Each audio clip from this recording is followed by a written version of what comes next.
Hi. Hello. Good evening, friends. Namaskar, Vanakkam, Namaste, Sat Sri Akal, Bonjour, Hola. Wherever you are tuning in from, welcome back to Career Shifts podcast. This is the journey to the future. Firstly, thank you.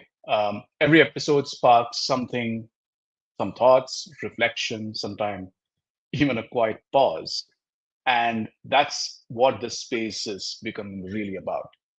Not just a conversation, but an invitation to all of you to reflect, to reimagine, to rediscover what it truly means to live and lead with purpose.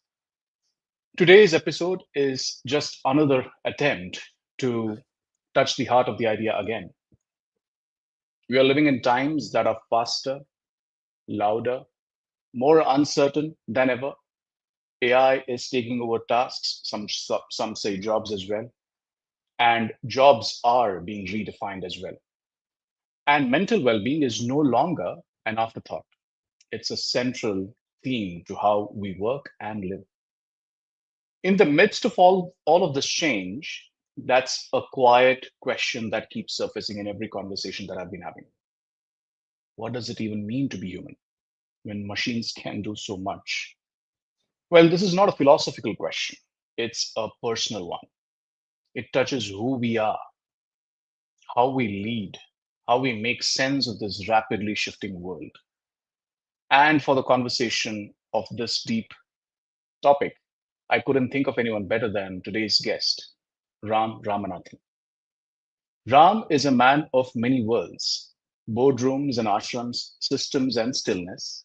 He spent his life helping people navigate complexity and reconnect with something deeper within themselves and around them.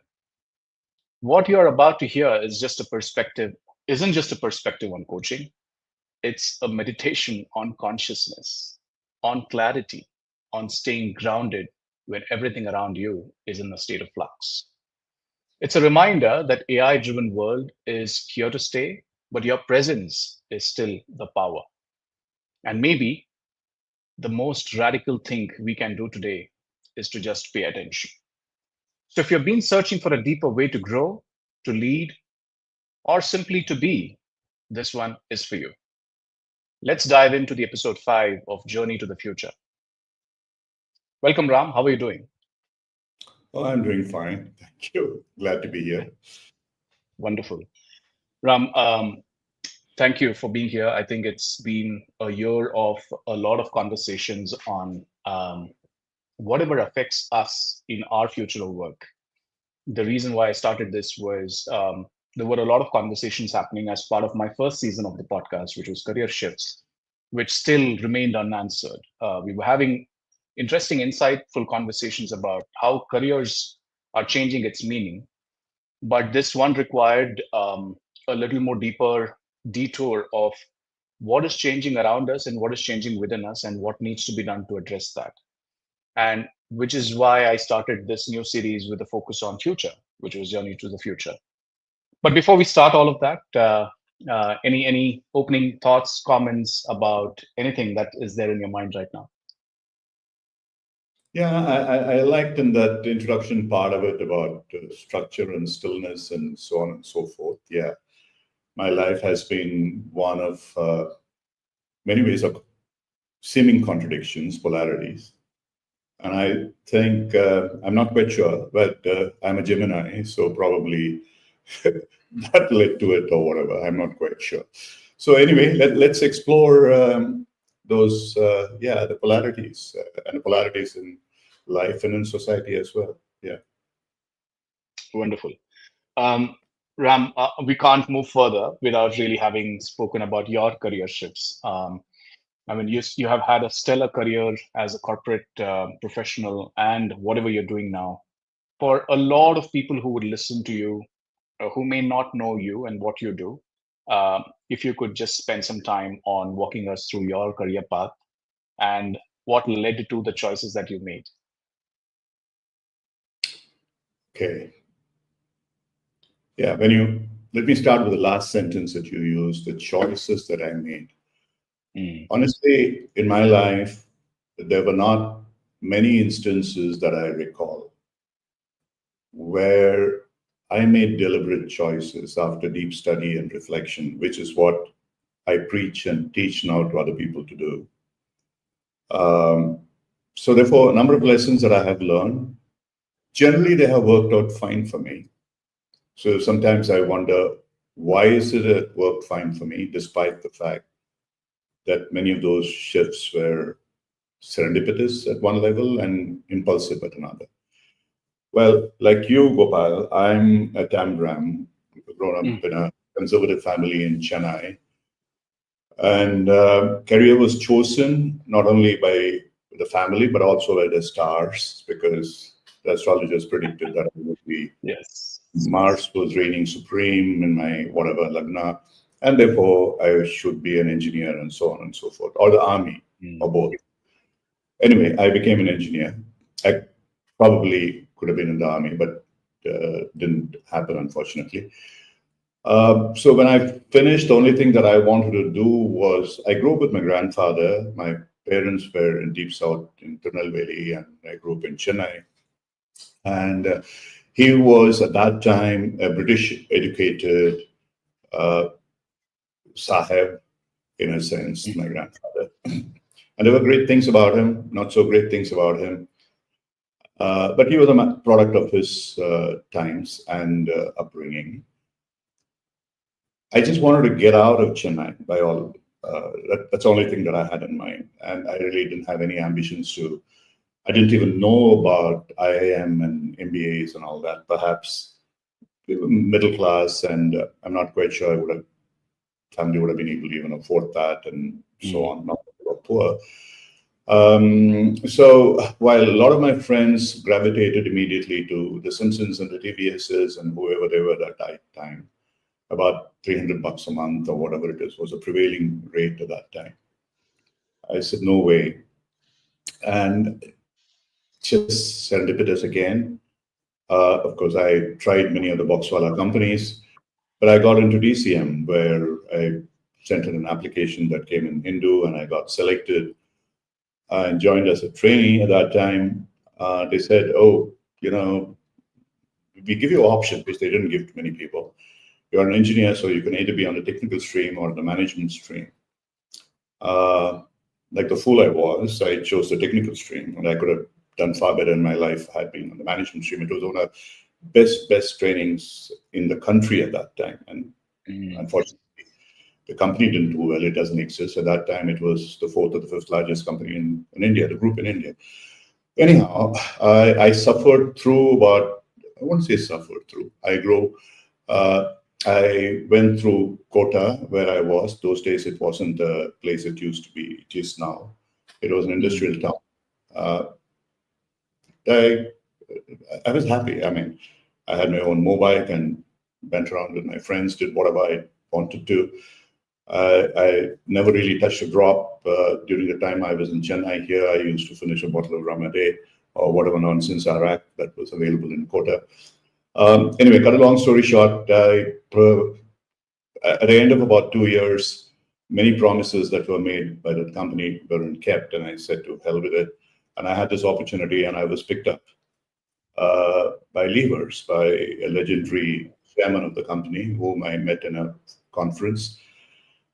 And as always, I was a bit of a maverick, and I asked some questions which put the speaker in trouble.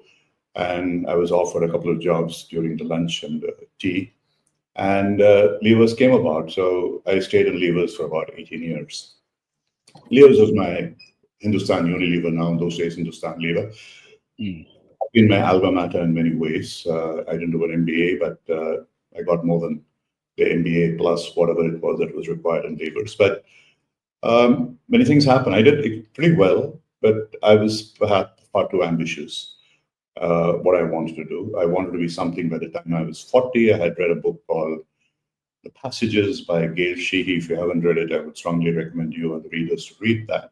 It talks about traces, the passage of people between the ages of 20, 30, 40, and 50. And at 20, you are all about idealism. And if you aren't communist, at 18, you are shot in the heart. And if you're a communist at the age of 28, then you are shot in the head, that kind of a stuff. And you don't think there's an expiry date. But suddenly, 30, mid-30s, you start realizing as you put on a bit of a paunch and a little bit of gray hair, which all I did. And you start wondering, what is that expiry date that I want to be president of something? And therefore, I want to sit in the corner office by the time I was 40. And it talks about those who achieved it, those who did not achieve it. Well, fortunately or unfortunately, and I also picked up manifestation. Today is a big word.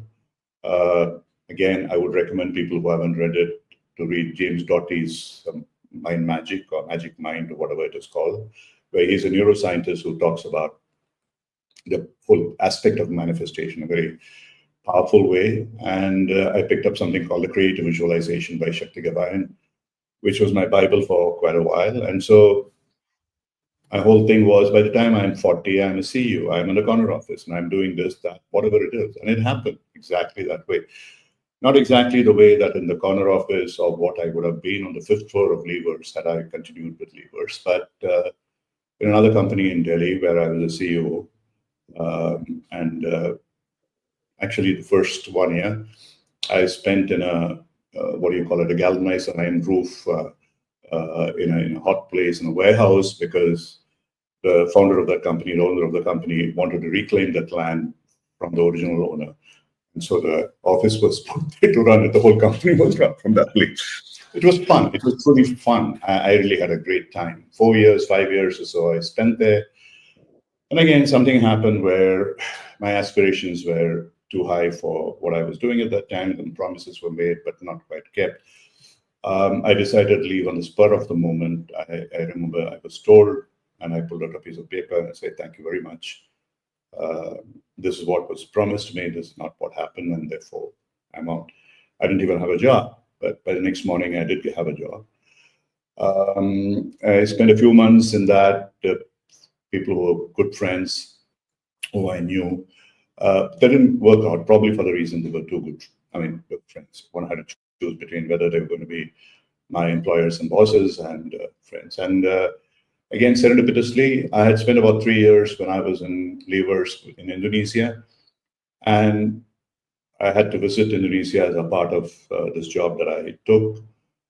And one of my ex-colleagues, he was a pretty big guy in some company there, which was emerging. Indonesia was going through multiple transformations. And he said, "Hey, the kind of work that you've been doing and you tell me you're doing is very interesting for us. So yeah, look out for somebody." They offered me a job. So I moved out and went to Indonesia, where I stayed for about 10 years. And grew a company which eventually, or helped grow a company, which became a multi-billion dollar company, at least in terms of valuation, and it was going to go public and everything. And suddenly the whole Indonesian, Southeast Asian economy collapsed in the year 1997. Indonesia had a change of government. Suharto was a long-time dictator leader. He had to leave, and multiple other things happened. So sitting on the top of a pyramid where I was in charge of over a dozen joint ventures across the globe as a part of a conglomerate, supervisor of all these, overseer of all these, and soon to be public, and all kinds of stuff associated with it. Suddenly, we were amongst the rubble because the whole country was going bankrupt along with this company as well. And the company was good to me. They took care of me for the period that I decided not to work with them at the rupiah value, the salary that I was getting in dollars at that time. They understood that. So they were pretty kind to me. And eventually we left, and we moved to Singapore. I tried to start on my own. Again, that was a compulsion. And just around that time, I went through, I'd always been interested in spirituality. I had been, at the age of about 24, I started doing transcendental meditation, though I had given up pretty much everything to do with religion earlier, sort of rebelled against it. Actually, I was trying to give up drinking. I was binge drinking, so I had to choose between getting married and my wife, we've been married 50 years now. And somewhere, I think, fortunately, something said that, look, you better give up what you're doing now, this drinking part of it. And so there was this poster just outside the Sophia College Road where I lived on Warden Road.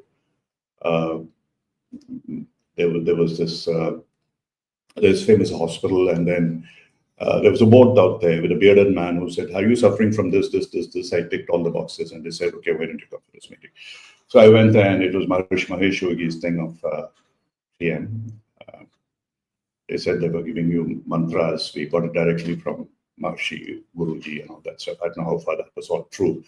But anyway, within a week, I stopped drinking, and there was something extraordinarily powerful about the way that happened.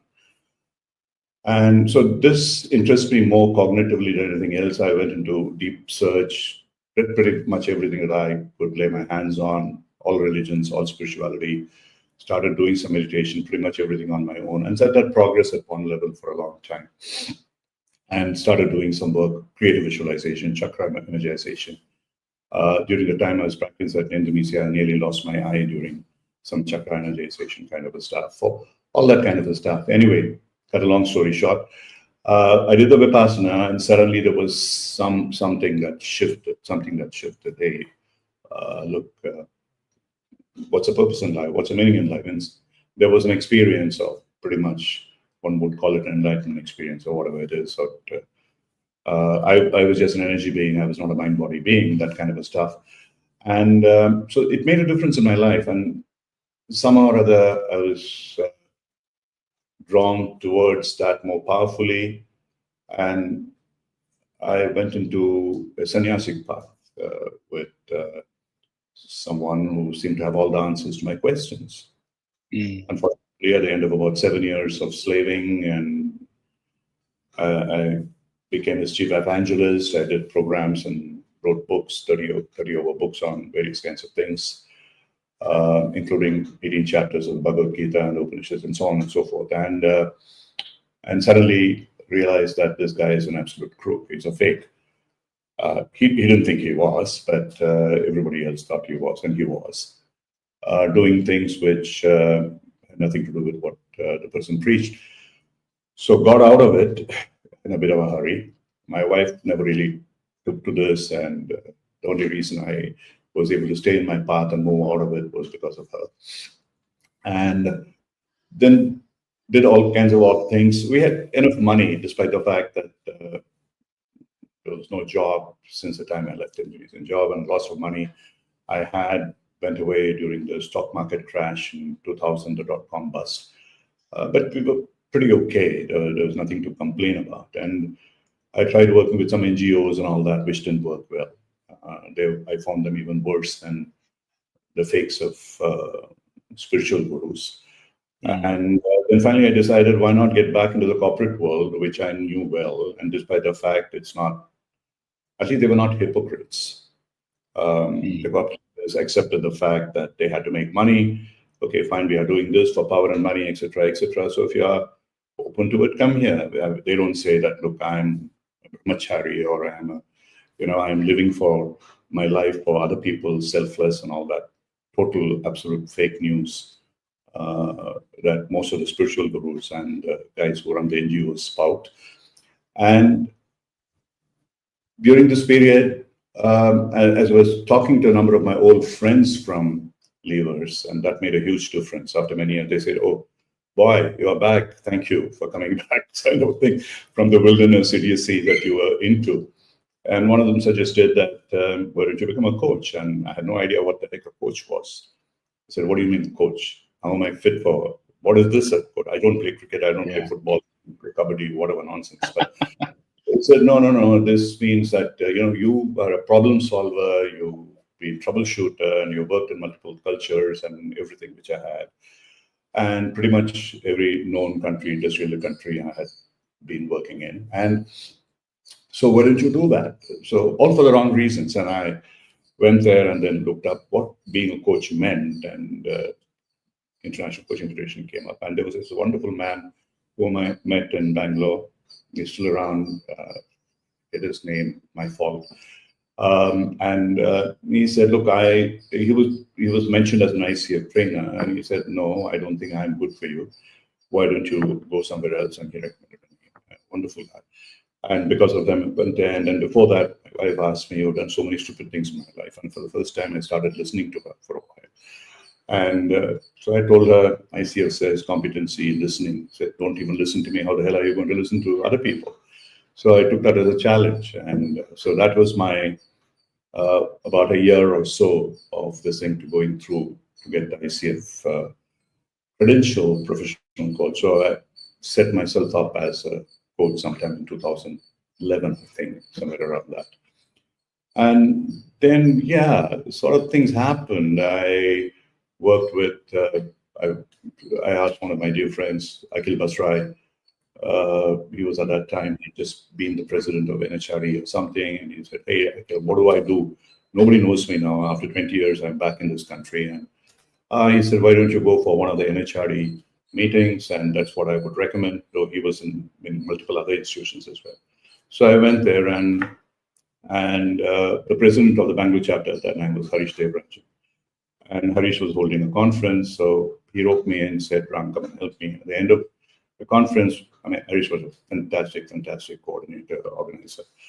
And the conversation was a great success. At the end of it, about a dozen of them came back and said, hey, look, we like the way that we interacted with you, and you're a coach, and you talked about many things about coaching. So if you are willing to coach trainers, not somebody else who trained you, but you, we would like to be coaches. So I got a deal with the training institution that trained me, because there was a process that you have to have before you could set up your own training, and started work on that. And first batch, thanks to Harish and the cohort, there were what I visualized. I used my manifestation facilities. I thought of 25. 25 people joined, one left, 24, and then another joined later. So I was 25. Wow. So that is how the career started in 2011, and went through each year, just word of mouth, one another. Trained about 100, 150 people during the first 2-3 years. Trained other people as trainers, and so yeah, we grew in a way, and eventually all still with that association with another company. And then I decided, for various reasons, I wasn't quite happy with the way that they were running the stuff. I started on my own, got my first level, second level, finally what was used to be called the ACTC, now level programs, accreditation with ICF. That was about 2014 or so. Went towards my MCC, thanks to Cindy. I had attempted 4 times, failed. With Cindy, I passed the first attempt in 2 submissions, and the second submission I passed. Today, not many people go beyond the first, they all get it in the first level. So we are training people who could do that. So that was good, and then went into systemic coaching and so on, with help from Peter Hawkins. So that is where we are specializing. And spirituality, which is really our hallmark in terms of integrating the Eastern and Western wisdom. So multiple things like this happened. We started the Coacharya Foundation about 2 years ago, 3 years ago. And primarily, at least personally myself, I felt that enough. My son, Pranav, runs a company as a CEO now. I would like to do something in this space of working in education, especially of the underprivileged kids, especially the girl children, women, youth, and so on. I don't believe in this whole nonsense about giving back to society. It doesn't mean anything to me. You should be giving back to society all the time anyway. I mean, if you're an energy being, you have to look at first someone else and then look at you. Not at a particular age, you think that you have accumulated all the wealth and then you start giving back or whatever it is. You should be doing it all the time. Anyhow, so that's been the journey. So if you want career shifts, multiple career shifts. Yeah. And today, yeah, at this point in time, if as I'm speaking to you, I stop breathing, I'm fine with it. So that's fine. I have come to do whatever I have to come to do. And it's a fulfillment of a purpose, extraordinarily meaningful life. But at the same time, could I have lived my life differently? Yeah, the answer is yes. Yeah. Would it have been better for me? I don't know. But would it have been better for my wife and my children? I think the answer is yes. It would have made their life much more comfortable, much more useful, because I was an absentee father most of the time, and we moved from place to place. Leave us like in the army, every 2 years you shifted somewhere or other. Yeah. So the things that it wasn't really at all good for the children. Those who could afford went to boarding schools and all that. No, we didn't have that kind of wealth to be able to afford that. So children went to some horrible village level schools in Eta district in UP, and then someplace in Ghaziabad and all that stuff. So all that could have been avoided perhaps. Yeah, that's the story. Amazing story. And I think if one were to listen to this, I think there is so many aspects that they can take learnings from. And I'm sure that's going to happen. And more questions will pour into you perhaps when the episode is telecasted. Um, I want to kind of get a little deeper into the whole aspect of coaching. And especially in current times where there is a lot of, so there are two worlds of, coaching. One who believe that coaching helps in general, and one who believe that no, coaching doesn't really. I mean, I don't know what coaching is. Why do I need a coach? Because I have my friends who I could talk to, etc. But when we think about the world that we live in today versus perhaps 10, 15, 20 years ago, and given that you definitely have um, a lifetime of experience of going through different stages of chaos in like all the kind of economic turmoils that the world has seen so far. Today's world is slightly more rapid, if I were to say. How do you see coaching evolve, and do you think it is more become a need than a nice to have thing? What would your views be on that? Look, I mean, if somebody really understands what coaching is, which is really about not someone giving you advice or someone giving you solutions, but through somewhat like a Socratic method with end in view, like you talk about the future, what is it that you want to achieve? And there's a process through which you uncover, unpack the limiting beliefs and explore and create awareness and therefore do action. And this has been there since time immemorial in all civilized societies. The taxonomy of coaching, as we today would call Bloom's and whatever else it is, was called the Shravana Manana Nidhyasana in Sanskrit in the Gurukul stage, where the Shravana was not just hearing, as the word implies, but total sensing, what you're reading, what you're listening, what you're looking at, etc. Those days there was no reading, and therefore the word was Shravana because nothing was written down. And Manana was about the reflection of that and how you digest it, put it in a crucible, and sort of look at it critically, and then finally practice what is it that you're picking from there. And then the knowledge which goes in through the sensing, Shravana, and then crucible of Manana, reflection, it becomes wisdom and Nidhyasana. The knowledge by itself is complete garbage. But the wisdom that comes out of it for you is wisdom, and then when you pass that wisdom on to somebody else, it becomes a garbage of knowledge again, unless that person is willing to reflect and do that. And that's what coaching does. A good coach does. Okay. So having said that, does everybody practice it that way? Perhaps not. And therefore, that is why if somebody says, oh, where do I need a coach? And I could get the same effect with somebody else. But there are many people that I come across who said to me that, look, I became a coach because there was a person who influenced me as a coach, just the same way as many of us go back to school, and then that particular teacher that who taught us when we were probably basically 5 or 6 or something impressed us in some way, and that made us behave in a particular manner, and we still remember that, and perhaps we would like to teach in some way. What has evolved at least in my own experience, for different people in different ways.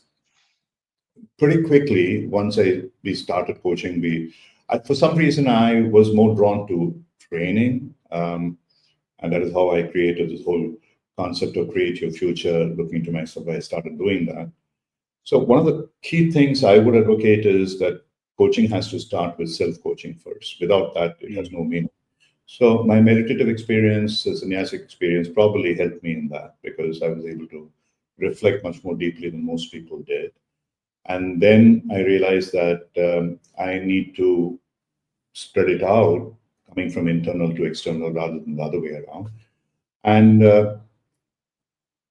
what I found was that I did pretty well as a coach, and people came to me. I established some kind of a reputation in terms of creating behavioral shifts in people, especially aggressive people.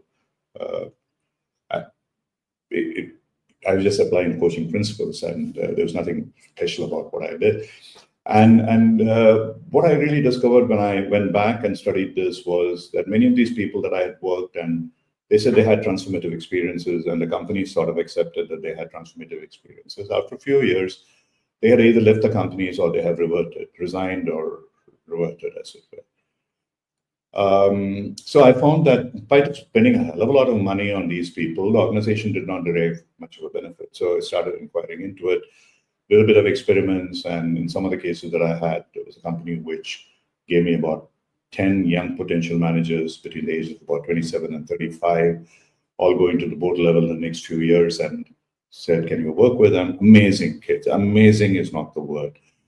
And as I worked with them, and they had another project that was on the side, a subject where I was a bit of a guru in my corporate experience. And but I had said to the sponsor, whom I knew, that I would not work as a mentor. But he appreciated that, but he said, keep an eye on it, seeing what's going on. And nothing much was going on in that project that they had given them, which is very, very crucial to that company. And so he asked me, what's wrong? I said, they're not communicating amongst themselves. They're not communicating with other people. Something else that is happening here. So we talked about it, and we said, okay, why don't we get all of them together in one spot? At that time I was doing this, they were across the country, all over the place. And it was most of those days, there was no Zoom, it was just phone conversations, and still it was going on pretty well. I spent about 3 or 4 days with them, individually, groups, etc., kind of a stuff, combination, what I would today call systemic coaching. And within 3 months, there was such a shift. The guy said, what miracle have you wrought here? I said, I didn't wreak any miracle, but yeah, they started talking, they collaborated, they became a team, they became emotionally bonded. And that is how the whole concept, then I started studying this much more. At that time, systemic coaching was not that well known. Peter Hawkins was one of the very few people. And soon after that, there was a Project Aristotle that was written, reviewed, researched by Google. And it sort of confirmed every single thing that I said, which was there in a book called The Dysfunctions of a Team by Lencioni, the 5 dysfunctions. Not many, some people followed it, some people didn't, but the Project Aristotle was a mirror image of that in a positive sense. So anyhow, cut a long story short again, we found that the way to go is systemic. And I worked on it again and again and again from about 2017, 2018 to almost about 2021. Not many takers. Every time people brought me about, companies came with about 5, 6 senior leaders. I said, why don't you work with all together? It'll be much cheaper for you. I'm charging for time, and therefore the 5, I will charge you a little bit more than 5 each person, but it's much, much cheaper, at least 50% plus cheaper. No. And their ego, leaders didn't want to be coached together. But something suddenly shifted during COVID. I think, I don't know what did actually. And during COVID, we had a lot of requests for the systemic work. People came in. Probably it took time, but also it's possible. So now most of the work that I do is only in team coaching, systemic work, teach, practice, work on, etc. And I see in future, this is how we call it 3 pillars of coaching. The self-coaching is always the start. So any coaching training should help you coach yourself first and remove all the baggages that we have. cleanse ourselves, heal ourselves. That's the first step in coaching. If that doesn't happen, you are absolutely no good, because you are trying to go with your own limiting beliefs which haven't cleansed, and then you try and go and say that I can do something with other people to do that, which is sheer nonsense, which is a hypocrisy of these spiritual gurus who are themselves in the dark and they are trying to take people into the light, which is nonsense. The second is a systemic approach where you start with how not only do we help ourselves, but how do we impact others? How do we help others whom we impact and who they impact us? And can you take a much larger systemic view in multiple layers? And the last, the whole thing put together, it becomes spiritual, really. That it's no longer about you, it's about the other person, which I think is really the true spirit of coaching. That is what coaching should be. Coaching should be spiritual, it should be meditative. So as I say, the way that coaching has evolved is, at least for us, and so Coacharya is completely committed to this, the self-coaching, systemic coaching, and spiritual coaching. And I see that this is the way the future of coaching is going to be. Sure. I think what I loved about what you just said is about the whole self-coaching part, the whole way of how one used to learn in the past, and the difference between knowledge and wisdom, um, and how one needs to keep on, experiencing the whole part through the journey. And I was just listening to someone talking about AI today, and he was like, AI is nothing but a wonderful large library. It doesn't generate anything on its own, but it's more about what has been fed to it over years and years together. And it doesn't have its own ability to create stuff. Yet we worry about the whole future of jobs, whether will it take away the jobs from human being. Um, and there is always a lot of conversation that you typically see in many of the other forums about how coaching is going to really help you through this journey. If you can spend some time on your view of how is AI going to span out in the coming years, how would it affect people in their jobs, and what can coaches do to help people through this transition? Because this is something that the world has not seen throughout. Maybe the closest could be computerization, and how the world moved from physical manual labor to digital uh, ways of working. This is probably 1,000 or maybe 10,000x of that. How do you think the world of coaching will evolve through this journey as well? Okay. I somewhat differ from what this friend of yours told you, that AI is not one large search engine. If that was the case, not many people would be worried. It's a lot more than the Google and the Bing and everybody put together. Yeah. I wrote a book about 3-4 months ago called AI number 2, AUM, OM, which is about the use of AI in spiritual intelligence. It's available on Kindle. I think it was free, but now it may cost about $2, $3. Worth reading that book. The point is, AI is today generative. It is not a library. It's far, far, far. Anybody using it as a library, I think, they might as well go to, okay, even Google has become Gemini. So it adds its own 2 bits to it. I was absolutely flabbergasted by what the AI was able to come up with, certain concepts I just put out there and prompted.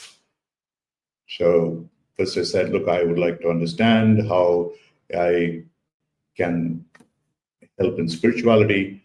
So immediately came up with some AI principles, coaching, spirituality, spiritual intellect by Dana Zohar and other people. And then can you put this in some format where I could align it with ICF methodology? And then can you expand on it? And I said, I would like it to be like a story. So that's a narrative of someone who's an AI expert who experiences coaching and something happens to them. And it came up with this character of Maya, a young girl who's on a computer and something happens. You read it. I'm not saying that it's a coaching book or this, that, whatever it is, but it, to me, exposed me to the way that AI can be. And so since then, I have used it for, There are books I have written on the Upanishads, I have written the Yoga Sutra, and so on and so forth. So I'm going back to AI to help me understand that. The vast information that can come up with, of course, the library part of it helps. But the way that it is able to apply it in context and to be able to lift it to a much, much higher level, the generative level, is something truly amazing. Now, therefore, if in future, if we are trying to beat AI by being a more cognitive or better coach, more competencies, no way you're not going to. AI can do 100 times better job much faster. I mean, today, simple. Sunny and I have experimented with this. ChatGPT or anyone. I don't think ChatGPT is the best there is. Claude and others are better. Even Grok is now better. Now, you go there and go to the chatbot and start engaging in a conversation. I would like to have a coaching conversation with you. You would be amazed with the amount of the emotional impact with which, even though it does it cognitively, that Yeah. people are not able to appreciate that, then I don't think they will appreciate anything. Coaching doesn't help them. Okay. So that it is able to do. So there is no need for a coach the way 80% of coaches coach today. Cognitive learning. What do you think? What else? I mean, exactly the ICF competency markers or whatever. The AI can do a far better job than you, Dashit. Yeah. Now, if you want to go beyond that, I call it sensory energy awareness coaching. In neuroscience, you know that the first responders to any experience that you have is your sensory systems, the senses. And Yeah. that goes into the body. And there's a beautiful book by Candice Pert called Molecules of Emotion, which had a very delayed discovery by many people. Now, that information goes, the metadata goes into the limbic brain to your hypothalamus, hippocampus, and hippocampus and amygdala, and compared with the memory, and then the emotions are labeled, and that is the second level of corruption. So emotions are not the first level of information, they are the second level of corruption. And then it goes to a prefrontal cortex into cognitive input. So it's a tertiary level of corruption. So what we are exploring is a tertiary level of data, which is perceptions. It's not reality. Correct. And then emotions again are labeled. They are again perceptions through the memory based on past experiences. But if you really want to understand what the person is going through, you have to go to the senses. You have to access the bodily sensation. So that's what we do in sensory coaching. It's a loose term. Somatic is much more than somatic. Somatic, ontology, and everything put together. If I explore somebody through the energy sensations, which is a process that I understood during my chakra energization process, what is happening in your chakra centers, what is happening in your energy centers, that can actually, during the process of coaching, and I have been doing demonstrations in many ICF chapters. Recently, I did it in Mumbai, before that, South Florida, before that with Russia, before that with somebody else. In 20, 30 minutes, there can be a shift in that person. And very soon, many people who have borne that trauma for a long time, the emotional impact of the trauma for a long time, they're able to get out of it. And that is where AI would have a difficulty, at least for a while, before that happens with AI. So if you really want to be a great coach, better move into that space where you can be better than AI. And for other things, try and use AI to support you. And it can get you a lot more information and to be able to do that. So I see AI an enabler. There is no other choice that you have. You're not going to be able to reverse the clock. And there's no need to. And I don't think AI is just a search engine or a library, however big the library is. Far more than that. It's becoming more and more generative every day. How can you say it is a search engine when today it has a capability to develop images, like the kind of they call Ghiblis or whatever it is developing? It's a highly complex process. It is not a search engine, Rashid. I mean, it's a lot more than that. Its integrative capability is far superior than the human mind, and therefore the generative capability of that.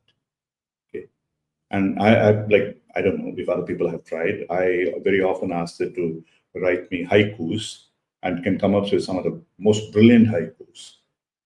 Okay, So you can read poetry, you can compose poetry, good, not just parody. Parody is very simple. So multiple things it can do. Yeah. And if you think I'm fighting and therefore, what's so great about your mind? Your mind is a garbage pool anyway. So why don't you give credit to something which is superior to yours? And it's also created by the human beings anyway. Anyway, I'll stop here.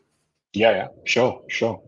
Um, and I think, yeah, I mean, if the more I hear this, and the more we kind of talk about this, the generative AI capabilities, I think, uh, while it is promising, it's also scary. It is scary in many grounds in terms of how things are going to get. I mean, the Ghiblis, for example, everybody started uploading photographs on their AI tools, kind of privacy at its worst, I would say. But that aside, coaching has always kind of been more known as one-on-one. Um, but in times that we are seeing, and you also shared your experience of how it has helped a lot in one-to-many setups. Uh, there, what are your views on going beyond the corporate and use coaching in perhaps even uh, other sectors, which could include perhaps also government at the end of the day? Uh, are there takers for such solutions there? I think so, Gopal, which is why, okay, you take corporates. Today, I can prove with evidence to many corporates who are willing to listen to us, and many people do. They're not foolish, very, very Yeah. smart people. And they accept that the individual contributions have a limit. And finally, if anything is really be achieved, it has to be through a team effort, or it is individual plus team.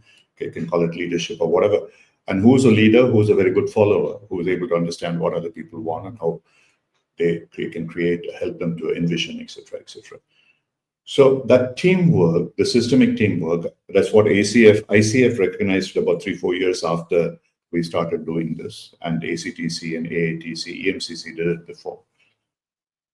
That is what we are focusing on, and people are able to see that in systemic work, which is basically teamwork, building a team, envisioning, creating, and actioning, at the same time working with some individuals, if necessary, as it may be, at a much lower cost, much greater bang to the buck as far as the dollars are concerned, and with a specific ROI element in it. That means in ordinary coaching, you talk about, okay, behavior, this will happen. How do you measure the behavior? We don't know. Or it's all secondary, tertiary data in terms of ROI. It's a lot of rubbish. But if it is ROI very clearly that, yes, I want to do this, I want to launch this product, the product will have this much of a profit, this thing, or through this effort, this will happen, etc. Those can be right in the beginning. We tell them, please lay down in dollar terms and quantifiable term, SMART terms, what it is. And we guarantee you that you will reach that. And that is really gaining purchase, as it should. Because for the first time, as a consultant or a trainer or whatever, somebody is coming to them and saying that I am willing to take the risk with you. And that's what we are doing. Otherwise, oh, I don't know. I mean, you try it. It's your responsibility. Yeah, sure, it's a responsibility. But as a coach or a trainer or a facilitator or integrated consultant, you have a responsibility too, in terms of making sure that they do what you are guiding them to do. So I think that certainly is a difference that we are seeing in corporates today. And I think that more authentic we are, as long as we are able to deliver, as long as we have coaches who are willing to dedicate themselves and make sure that it happens, they should. And it'll happen. And we'll be really creating a value addition to corporates and other institutions. And so it'll happen, like today, we are talking to some NGOs and so on and so forth, and governmental, I'm sure, over a period of time, government will. Maybe some parts of the government is already. In the US, the government has coaches. There are other people, UN employs coaches, World Bank employs coaches. So all these people are using coaches today. Many institutions are using coaches. So it will happen. But the question is, again, like Hippocrates said, physician, heal thyself. I would like to say, hey, coaches, heal yourself first. And make sure that you are cleansed, you are healed, and you're in a position to go and coach other people. Don't go there with your own warts and pimples and try and see that you can cure somebody else's warts and pimples. That's not going to happen. I think the problem is within us and not the external world. Yeah. Ram, if you are okay, and I think this will be a very interesting question to decode a little bit further. When you say people need to coach themselves, heal themselves, there are two aspects to it. One is that the person needs to be aware that there is a problem. Two, they need to be okay to address the problem as well. How would someone know that there is a problem, and what can they do to heal themselves? If you can spend some time on that, that would really help as well. Yeah, it's a very interesting question. Most of us do at some level. Okay, if constantly you have beset problems, if your same patterns are repeating, we tend to go to somebody and ask them, and we go to a grandmother, an aunt, uncle, friend, whoever. Unless you're a sociopath or a psychopath, like some of the leaders today in the world are, of course, no coaching will help them, and nobody can help them. Okay, and God help the world.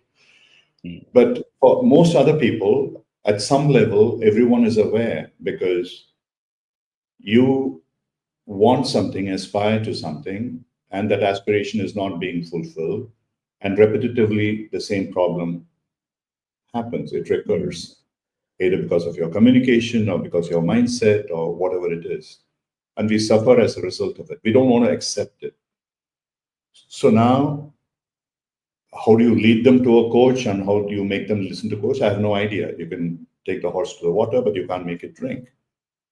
So therefore, there will be only a small percentage of people. But I'm looking at people who want to be coaches. So we are only talking about a very, very small population, maybe 10%. Okay. So that means if they want to be coaches, what do they want to be coaches for? If they have understood what the process is. So it is about creating self-awareness in people. So if you are trying to create self-awareness in people, shouldn't you be willing to create self-awareness in yourself? That's my question. Okay. So otherwise, it's begging the question by saying, why? I mean, how would people learn to coach themselves? I'm not talking about the 90% who may not be bothered, but that's not true. When we work with young kids, 16 to 18 years old, and they have so much hunger in them, wanting to understand how things can be. There was a young kid, we are working in a school, he said, I want to be a monk. I said, where do you want to be a monk of all things? He said, no, I want to do something differently. I don't want to have all these desires. I mean, phenomenal at that age for a kid at 16 or 17 to have that kind of a thing is unbelievable. And most people have it. But there are these people who then say, I want to be coaches. If you're willing to be a coach, if you want me to be a coach, if you're desiring to be a coach. So the first step to my mind is like, if you want to be a sannyasi, really, truly, the way Shankara intended, unfortunately, that hasn't happened today. You've got to burn yourself. That's what sannyasa means. That you are destroying yourself, which is why you are reborn. The same way, I would look at coaching as a kind of a sannyas, that you are going through this and you are pulling out all your limiting beliefs, all the garbage inside and cleansing it, and then say, okay, at least whatever I know I'm not perfect. I have these things, but I know that I have them, and therefore, at least I'll be more careful. I'm not saying you're going to become a saint, you're not going to become perfect, but you are aware that you have certain blind spots. The simplest level, I mean, there are some very good psychometry, Hogan, for example, Harrison, and so on. I mean, you just go to them and they will give you a pretty decent evaluation of where you are at. And that's why you remember in our group also, I asked people, how many of you have really assessed yourself? Hardly 3-4 people responded. So if that's a level of interest in what you recommend to everybody else very glibly, okay, go to this assessment, is that, whatever it is. Have you tried it on yourself? Or Johari's windows, which is a central theme of organizational development. Not many people know this. Yeah. It was part of the original organizational development theory. It is there in the NTL handbook, Johari's contribution as Johari's window. And these are things which can be applied, and you can find out All that you have to do is to listen what other people are saying about you.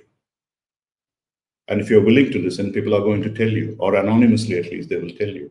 So that Correct. thousands of ways in which you can get the feedback. But the fact is, if we don't want to listen, we don't want to listen. So then in that case, you don't want to change. You want to remain with the garbage that you have. Then why do you want to ruin somebody else? That's all. Yeah. No, wonderful. I think this is a question that is not often discussed in the groups, but if you talk to any leader today, self-awareness is something that is a big question mark. Not many assess themselves, and that is why organizations are struggling, because the level of toxicity that exists in the organization because of leaders who have been doing what they're doing isn't helping. I mean, I don't think we can build another Unilever today, unfortunately, which is where we are standing. Um, Having said that, if you were to write up a coaching manifesto for the next 20 years, where would you begin and what would you put in there? I have no idea. Because, come on, look, how things are going to evolve, what things are going to change as, I have no idea. But what I have is a tremendous faith in the future generation. Okay. Eldest of my grandchildren, she is 11, and she is intelligent beyond belief. Now, she will write a manifesto.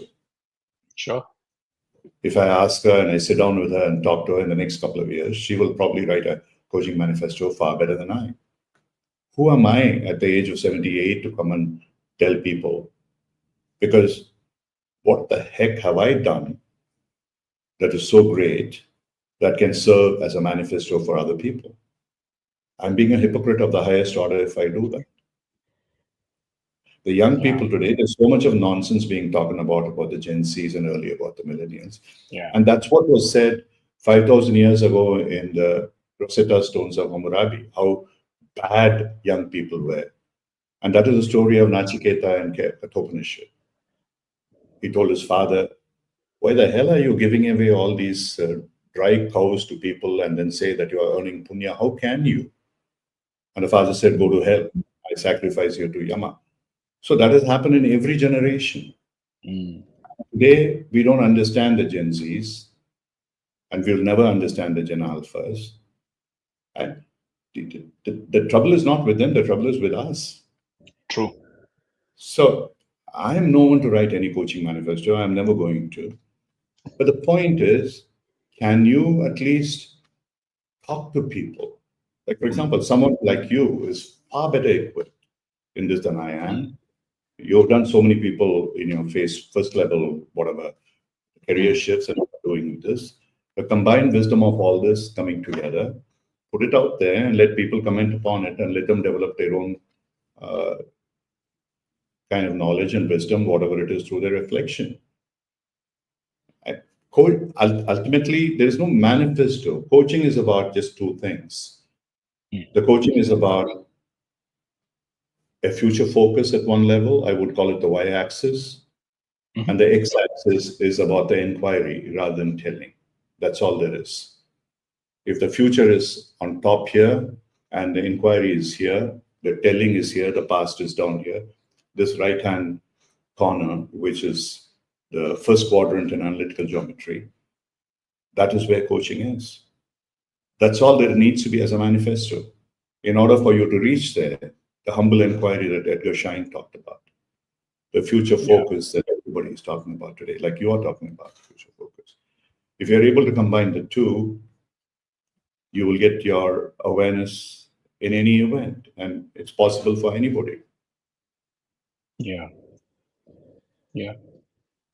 Wonderful. For those who are in the current scheme of things, emotionally fatigued or disturbed, would you have any thoughts on what they could do to seek help? Very simple. Don't seek help. Just sit down and, you can just get this from Coacharya, ask Smita or someone to give you a meditation tape for about 20 minutes. Postural awareness, that you are sitting straight with your spine erect, not the way that I'm lounging now, something like this, feet firmly on the floor with your hands on your lap. Do a bit of tensing, whatever it is, just to make sure that you know how you are. Relaxed and breathe, box breathing, deep intake, hold, exhale, hold, do the box breathing about 10, 12 cycles. And then just scan your body from the top of the head to the feet, toes. This is what in Vipassana they teach you for the first few days. And just by doing that, you will find that whatever those external factors which are stressing you, they start stressing you less. You're getting out of it. Just a deep breathing, just a sensory occupation. And this, just focus on your heart and just allow yourself to expand, which you can. Just visualize, manifest, expand. And let that love and compassion that you are capable of come out in terms of, I care about others. What can I do about others? Who do the person that I love? How can I do that? How can I expand? Just do the simple thing for about 10, 15 minutes a day, 20 minutes a day. That's all that you need to do. Many of the emotional baggages that you have accumulated every day in the morning, if you do it before you go to bed, and then as you are going through it, you will internally, subconsciously start reflecting on whatever you did, and then the things will come up.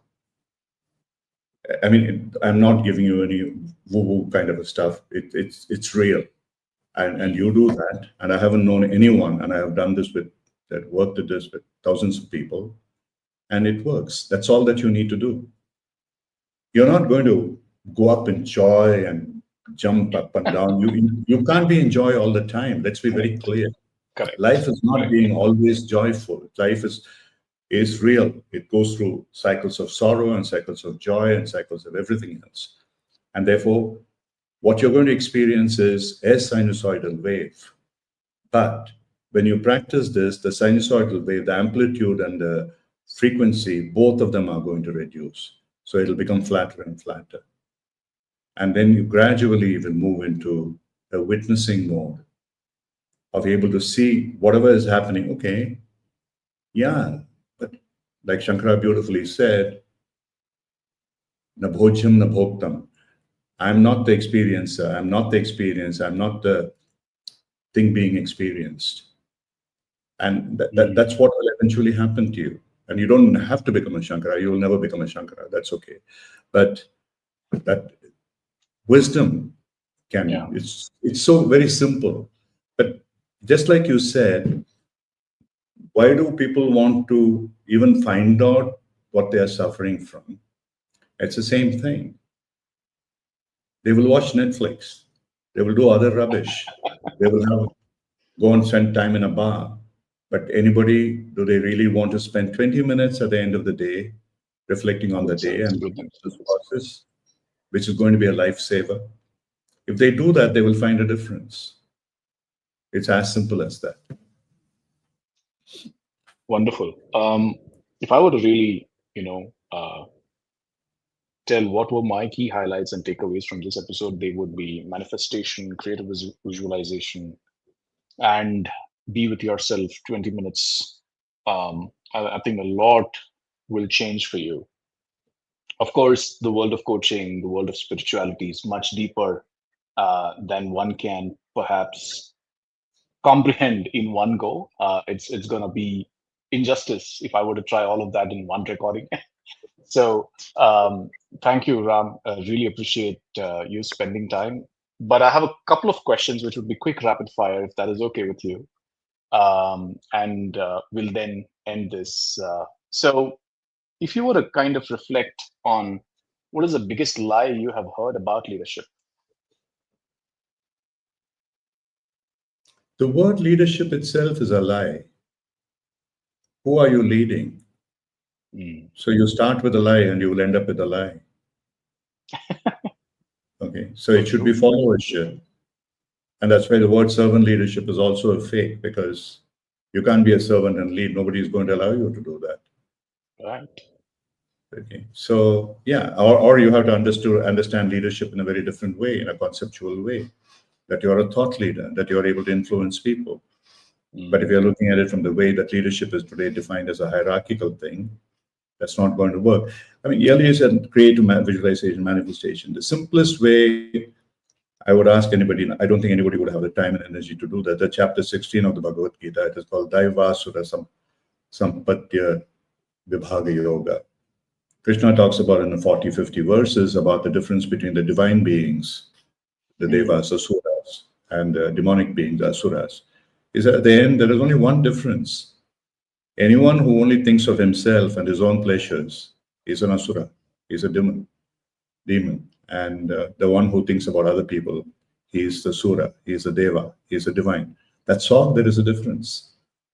All that we have to do is we don't have to sit there even reflect for 20 minutes a day. If we can just keep thinking about what is it I can do to think of the welfare of people around me rather than myself, that itself will make a difference. But it's huge. It's very difficult. It's very Right? huge. Yeah. What is your Yeah. second question? Yeah. The second question is, if there is one tip that you would have for coaches of what they can unlearn, what would it be? I don't know. I don't. Yeah, you will automatically unlearn when you learn. If they learn sensory awareness coaching, you will find something is very, very different is happening. And for the first time, you will be able to do a little better than what AI can in the near future. Wonderful. Any parting thoughts before we wrap up this session? No, it's been a great session. A lot of nonsense that came. I mean, the point is, at the end of the day, the whatever I'm saying is something that I've experienced. I'm not talking about things which I have not done, I have not experienced. So if all of us are just genuinely authentic about sharing what we are experiencing, what we are feeling, what we are thinking, I think the world will be a better place. That's all I can say. The whole problem arises when we try to present a facade, like the Johari Svendo's facade, to other people. And then we have to tell one lie. To keep up with that one lie, you have to keep adding lies. And then you are living a life full of lies. That's about all. Yeah. But then in order to not to tell a lie, to be able to do the truth, you have to be willing to bear the consequences, which is where all the problems arise. We don't want to do that. What will happen if I do that? What am I risking? So perhaps I can do it at my age because I say, okay, if tomorrow I leave, I leave. It's okay. I'm very happy to leave. But you are in the state where you guys are at. So it's a bit more difficult, right? So to what extent can you really do it? So yeah, think about it. That's about all. Yeah, sure. I think a lot of valuable insights that I'm going to reflect upon as I would take a relook at this, and also perhaps when people listen to this, they would have their own reflections as well. With that, thank you so much, Ram. Really appreciate you taking time talking to Thanks a lot. the audience Thank you. for this. Yeah.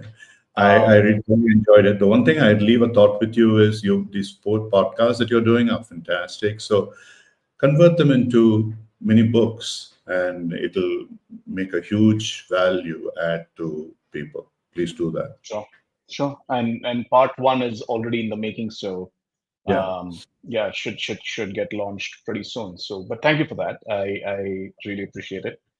And to all of you who are watching, listening now or later, thank you for being part of this journey. I think it's been incredible to bring in fantastic guests like Ram and have them share their perspectives and stories, which helps immensely for all of us to reflect upon.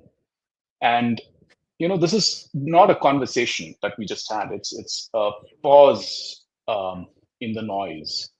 It's a moment to reflect. It's a moment to reconnect, and to remember who we are beyond our titles, tasks, and to-do lists. Ram reminded us that while the world may be shifting around us, at the dizzying speed, the real work is still within. I'm going to go back and reflect on this episode a lot more because there is a lot that Ram shared, which is worth millions if number were to be given there. The presence is in the power, and presence is the power rather. And the meaning isn't found in the metrics, but in awareness.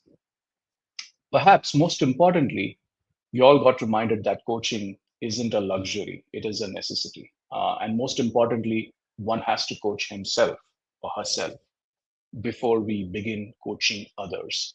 Um, and this is not just to perform better, but to live better, to lead with intention, to navigate change without losing ourselves in the process.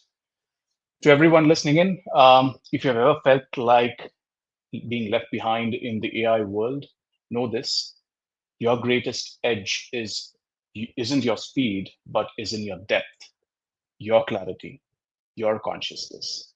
Because machines can replicate intelligence, but they cannot replace presence, and they will never master the art of being fully human.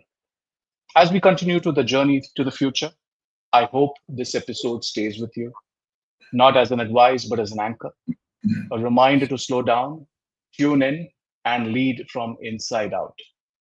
There's more to come, more interesting perspectives, more interesting guests, more questions, more awakenings, more voices like Ram's calling us to rise.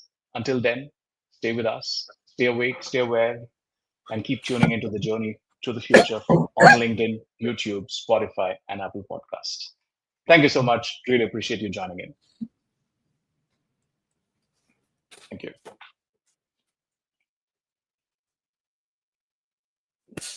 Thanks, Gopal. Thank you so much. Okay, so yeah.